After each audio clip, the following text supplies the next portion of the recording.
ক্ষমতাচ্যুত আওয়ামী লীগ সরকারের আমলে গুম করে নির্যাতনের অভিযোগে করা দুটি মামলায় যাদের নামে গ্রেপ্তারি পরোয়ানা জারি করা হয়েছে তাদের মধ্যে সাবেক ও কর্মরত মিলিয়ে ২৪ জন সামরিক কর্মকর্তার নাম আছে। তাদের মধ্যে ১৪ জন কর্মরত এবং ১০ জন অবসরপ্রাপ্ত সেনা কর্মকর্তা।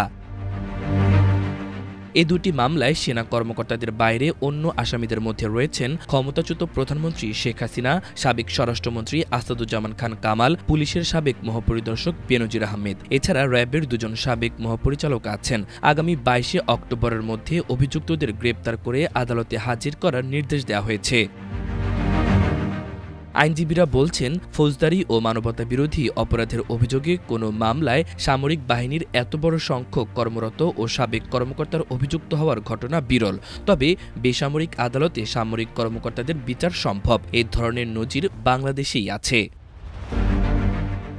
এদিকে গত ৬ অক্টোবর অন্তর্বর্তী সরকার আন্তর্জাতিক অপরাধ ট্রাইব্যুনাল আইনে এক সংশোধনী এনেছে। ওই সংশোধনী অনুযায়ী কোনো ব্যক্তির বিরুদ্ধে ট্রাইব্যুনালে আনুষ্ঠানিক অভিযোগ দাখিল করা হলে সেই ব্যক্তি সরকারি চাকরিজীবী হলে ওই পদে থাকতে পারবেন না বলে ট্রাইব্যুনালের একাধিক প্রসিকিউটর জানান। তবে ট্রাইব্যুনাল কোনো ব্যক্তিকে অব্যাহতি বা খালাস দিলে ওই ব্যক্তির ক্ষেত্রে এই ধারা প্রযোজ্য হবে না। এখন এই প্রজ্ঞাপনের কারণে ফৌজদারি অপরাধের মামলায় যেসব সেনা কর্মকর্তা অভিযুক্ত হবেন তারা আর সরকারি চাকরির কোনো পদে বহাল থাকতে পারবেন না। সেনা কর্মকর্তাদের বিচারের এই আইনগত বিষয়ে আন্তঃবাহিনী জনসংযোগ পরিদপ্তরের কাছে জানতে চাইলে এই মুহূর্তে এ বিষয়ে কোনো মন্তব্য নেই বলে জানানো হয়েছে।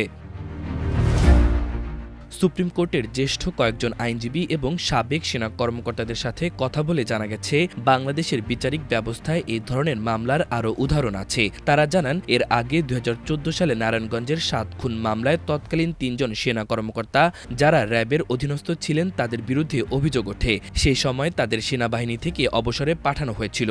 পরে সাবেক ওই ৩ কর্মকর্তার বিচার প্রচলিত ফৌজদারি আইনই হয়। এ বিষয়ে জানতে চাইলে সুপ্রিম কোর্টের জ্যেষ্ঠ আইনজীবী জ্যোতির্ময় বড়ুয়া বলেন, পেশাগত কাজের সময় সেনাবাহিনীর কোনো সদস্য কোনো অপরাধ করলে তার সামরিক আইনে বিচার হবে। বিবিসি বাংলাকে তিনি বলেন, সেনাবাহিনীর কোনো সদস্য পেশাগত কাজ করতে গিয়ে যদি কোনো অপরাধ করেন তাহলে সেটি সামরিক আইনে বিচার হবে, কিন্তু যদি সাধারণ জনগণের বিরুদ্ধে কোনো অপরাধ করেন তখন তার বিচার সাধারণ আদালতে হতে কোনো বাধা নেই। ইতোপূর্বে এ ধরনের বিচারের একাধিক নজির রয়েছে। গত বুধবার গুমের ২ মামলায় কর্মরত ও অবসরপ্রাপ্ত ২৫ সেনা কর্মকর্তার বিরুদ্ধে জারি করা ওই গ্রেপ্তারি পরোয়ানা বৃহস্পতিবার পুলিশের মহাপরিদর্শকের কাছে পাঠিয়েছে আন্তর্জাতিক অপরাধ ট্রাইব্যুনাল। একাধিক কর্মকর্তার সাথে কথা বলে জানা গেছে, হত্যা, ধর্ষণ ও ডাকাতি এই ৩টি অপরাধে একজন সেনা কর্মকর্তা বা সদস্যের বিচার প্রধানত প্রচলিত ফৌজদারি আদালতে করতে হবে। সাবেক সেনা কর্মকর্তা মেজর জেনারেল অবসরপ্রাপ্ত ড মোহাম্মদ নাঈম আশরাফ চৌধুরী জানান, ফৌজদারি অপরাধের বিচার হওয়ার কথা সিভিল কোর্টে, তবে সামরিক আইনে বিচার করতে হলে ওই কোর্টের বিচারকের অনুমতি সাপেক্ষে তা সামরিক কোর্টে নিয়ে আসা যায়। এক্ষেত্রে ২টি অপশনই রয়েছে, তবে অবসরপ্রাপ্ত সেনা সদস্য বা কর্মকর্তার বিচার প্রচলিত আদালতেই হয়। এদিকে ২০১৪ সালে ৭ খুন মামলায় যেসব সেনা কর্মকর্তা অভিযুক্ত হয়েছিলেন তাদের বিচার সেনাবাহিনীর আইনে করা নিয়ে আইনি প্রশ্ন উঠেছিল। ওই সময় সেনাবাহিনী ওই ৩ কর্মকর্তার বিরুদ্ধে তদন্ত করে, পরে অবসরে পাঠানো হয় তাদের। পরে প্রচলিত আদালতেই বিচার হয়েছিল ওই অবসরপ্রাপ্ত কর্মকর্তাদের, কারণ তারা আর ওই বাহিনীর অধীনে ছিলেন না।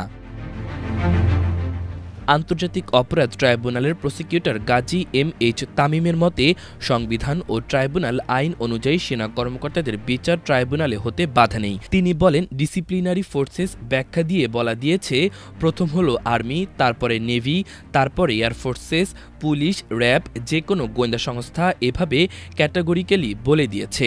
এই আইন তৈরির শুরু থেকেই আর্মিদের বিচার করার পাওয়ার আছে। কর্মরত হলেও আর্মিদের বিচার সেনা আইনে করার কোনো সুযোগ নেই। বিচার এই আইনেই হতে হবে।